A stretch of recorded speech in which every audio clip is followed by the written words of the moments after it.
नमस्कार दोस्तों, मैं पत्रकार सिराज साहिल। आज हमारे साथ एक ऐसी शख्सियत हैं जिनका पूरे देश में ही नहीं पूरे विश्व में एक समय नाम था न्यूज़ रीडिंग को लेके। उनका नाम है सलमा सुल्तान।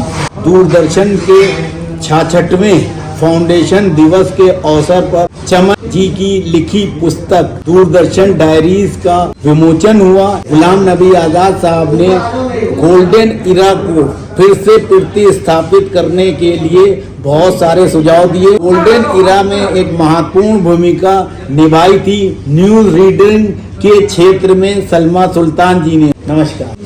तो दूरदर्शन को आपके हिसाब से अब क्या भूमिका में आना चाहिए और किस तरह के प्रोग्राम बनाना चाहिए और एक सरकारी चैनल की साख दोबारा से बन सके? मैं समझती हूँ कि इस सवाल तो आपको दूरदर्शन के इतने बड़े बड़े ऑफिशियल्स आए थे उनसे पूछना चाहिए था, लेकिन खैर आपने ये जिम्मेदारी मुझे दी है तो मैं सिर्फ अपनी राय बताना चाहूँगी। गोल्डन ईरा था दूरदर्शन का, वो वक्त तो हम वापस नहीं ला सकते। इसलिए नहीं ला सकते कि उस वक्त खाली दूरदर्शन जो भी दिखा रहा था वो उस वक्त का माहौल दिखा रहा था, उस वक्त की सेंसिबिलिटी दिखा रहा था, उस वक्त के लोगों की विचारधारा को बता रहा था, वो उसका एक आईना था। तो वो जो खूबसूरती आप दूरदर्शन में देख रहे थे या हम लोगों की प्रेजेंटेशन में देख रहे थे, वो सब वक्त की एक देन थी और वो एक बहुत ही बेशकीमत ख़जाना है जो हमारे लिए हमें रास्ता बताने के लिए है। रही बात इसकी कि इस वक्त हम किस तरह से दूरदर्शन को उस स्तर पर लेके जा सकते हैं, तो मैं कहूँगी बहुत कठिन है राह पनघट की, बहुत मुश्किल काम है, लेकिन मुश्किल इसीलिए तो आती कि उसको हल किया जाए।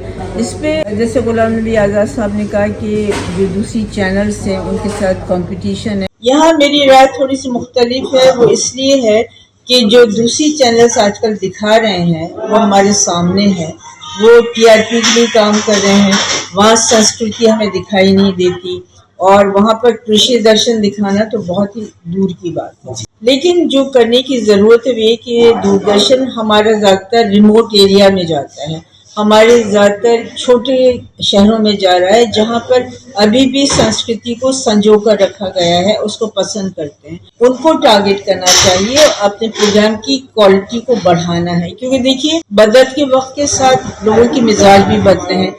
अब जो ज़माना है उसमें थोड़ा दिलचस्पी पैदा हो, प्रोग्राम में थोड़ा सा रंग हो, थोड़ा सा इंटरेस्टिंग हो, तो अगर हम ये थोड़ा सा कलर अपने प्रोग्राम्स में डालें और उसकी क्वालिटी को बढ़ाएं तो वो जो हमारा टारगेट ऑडियंस है वो शहर नहीं है, छोटे छोटे शहर, कस्बे, गांव जो अभी भी दूरदर्शन को बहुत प्यार करते हैं और देखना चाहते हैं। प्रधानमंत्री नरेंद्र मोदी जी और सूचना प्रसारण मंत्री अश्विनी वैष्णव जी हर तरह की सुविधाएं देने को तैयार हैं और इसको जो है फिर से जो है खड़ा करने का प्रयास किया जा रहा है। तो उस दिशा में जो है न्यूज़ रीडिंग के क्षेत्र में जो है क्या करना चाहिए? हमारे प्रधानमंत्री और हमारे इंफॉर्मेशन मिनिस्टर इसमें दिलचस्पी ले रहे हैं तो जाहिर है उन्होंने इन सब बातों को और उससे भी ज्यादा महत्वपूर्ण बातों को ध्यान में रखा होगा, क्योंकि इसका नतीजा बहुत अच्छा निकला। दूरदर्शन के अलावा और प्राइवेट इतने चैनल हैं, 100 से ज्यादा चैनल अपने देश में हैं, समाचार बताए जाते हैं, खबरें दी जाती हैं, तो बहुत ज्यादा सेंसेशन पैदा कर देते हैं टीआरपी के चक्कर में। जैसा कि आपने भी कहा, दूरदर्शन संयमित तरीके से चीजों को देता है,